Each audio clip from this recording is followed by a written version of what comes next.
Assalamualaikum warahmatullahi wabarakatuh. Perkenalkan, nama saya Tira Nur Fahira dari Administrasi Keuangan Perbankan Vokasi Universitas Indonesia. Pada kesempatan kali ini saya akan menjelaskan hasil mini riset saham pada PT Bank Danamon Indonesia Tbk. Sebelumnya saya mengingatkan hasil mini riset ini dibuat untuk memenuhi kebutuhan akademi saya. Sejarah PT Bank Danamon Indonesia dimulai sejak tanggal 16 Juli tahun 1956 dengan didirikan pertama kali bernama PT Bank Kopra Indonesia. Kemudian pada tahun 1976 PT Bank Kopra Indonesia berubah nama menjadi PT Bank Danamon Indonesia Tbk. Di tahun yang sama, PT Bank Danamon Indonesia Tbk menjadi pelopor pertukaran mata uang asing dan menjadi bank devisa pertama di Indonesia. Pada tahun 1989, pertama kalinya saham PT Bank Danamon Indonesia tercatat di Bursa Efek Indonesia. Kemudian, pada tahun 2000, PT Bank Danamon Indonesia menjadi bank utama dalam penggabungan bank takeover sejak krisis moneter tahun 1997. Pada bagian analisa company, menurut data yang diambil dari IDX, saham Bank Danamon Indonesia pada tanggal 11 Juni 2020, harga saham penutupannya senilai Rp2.770 dengan jumlah saham yang beredar sebanyak 9.773.552.870 dan market kapitalnya sebesar 28.389 triliun. Kemudian, pada tinjauan operasional, saya menyajikan laporan keuangan PT Bank Danamon Indonesia Tbk 5 tahun berturut-turut dari tahun 2015 hingga tahun 2019. Pada mini riset kali ini, untuk analisa saham, saya menggunakan analisis fundamental dan analisis teknikal. Untuk perhitungan risk and return-nya, saya menggunakan metode penelitian asosiatif dan metode penelitian komparatif.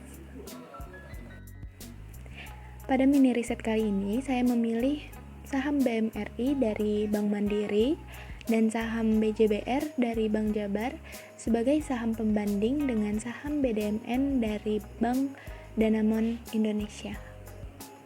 Berdasarkan data yang sudah dianalisis menggunakan regression, didapatkan bahwa nilai beta BDMN yaitu 2,22 berarti saham cenderung naik dan turun lebih tinggi daripada pasar. Pada saham BMRI didapatkan beta senilai 1,36 atau lebih dari 1, yang berarti high risk high return. Pergerakan saham BMRI berada di bawah pergerakan harga pasar atau IHSG. Dapat disimpulkan bahwa saham BMRI memiliki risk and return berada di atas risk and return pasarnya. Selanjutnya dapat dilihat pada tabel bahwa saham BJBR menunjukkan nilai beta lebih dari 1, yaitu 2,11. Sama seperti saham BMRI, hal ini menunjukkan bahwa saham BJBR juga memiliki risk and return lebih tinggi daripada risk and return pasarnya. Valuation pada ketiga saham terlihat memiliki tingkat pertumbuhan dividen yang diharapkan berbeda-beda satu sama lain, seperti pada saham BDMN sebesar 16,62%, kemudian pada saham BMRI sebesar 8,68%, dan BJBR sebesar 5,96%. Nilai intrinsik yang diperkirakan pada saham BDMN sebesar minus 0,17%, kemudian pada saham BMRI sebesar 8.428,18 dan pada saham BJBR sebesar 4.556,25. Selanjutnya didapatkan hasil perbandingan antara nilai intrinsik terhadap closing price menunjukkan bahwa harga saham BDMN berada dalam kondisi overvalued atau dinilai mahal, sedangkan untuk saham BMRI dan BJBR berada di dalam kondisi undervalued atau dinilai murah. Untuk bagian security market line, terlihat pada tabel bahwa saham BMRI dan BJBR memiliki saham yang efisien, namun saham BDMN tidak efisien.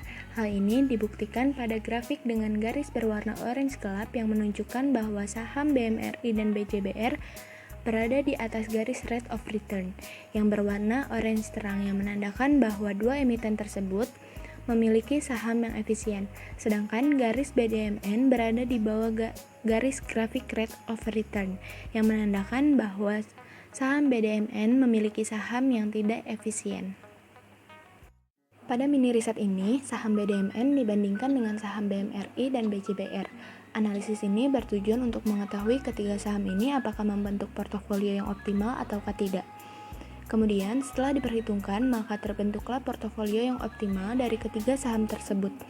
Berdasarkan hasil perhitungan pembobotan Markowitz, dengan alokasi dana sebesar 100 juta rupiah, maka didapatkan untuk saham BDMN sebesar 5.139.134,56 rupiah, untuk saham BMRI sebesar 62.318.716,15 rupiah, dan BJBR sebesar 32.542.149,29 rupiah. Di bagian terakhir, saya akan menjelaskan analisa teknikal dari masing-masing saham. Yang pertama, saham BDMN. Tren saham pada saat saya menganalisa yaitu sideways, artinya kondisi pasar sedang naik turun dalam rentang harga waktu tertentu. Dapat dilihat dalam grafik BDMN, didapat nilai support sebesar 2.318 yang artinya pada nilai tersebut merupakan waktu yang tepat untuk membeli saham, dan nilai resisten sebesar 2.848 yang artinya disarankan menjual saat nilai resisten menyentuh angka 2.848 rupiah, sehingga investor akan menghasilkan keuntungan atau gain sebesar 1,22%. Selanjutnya, analisa teknikal saham BMRI. Tren pada saat saya menganalisa juga terjadi tren sideways. Terlihat buy on support terdapat pada titik harga sebesar Rp3.736 dan sell on resisten pada harga Rp5.427. Maka investor akan memperoleh gain sebesar 1,44%. Kemudian analisa saham yang terakhir yaitu saham BJBR.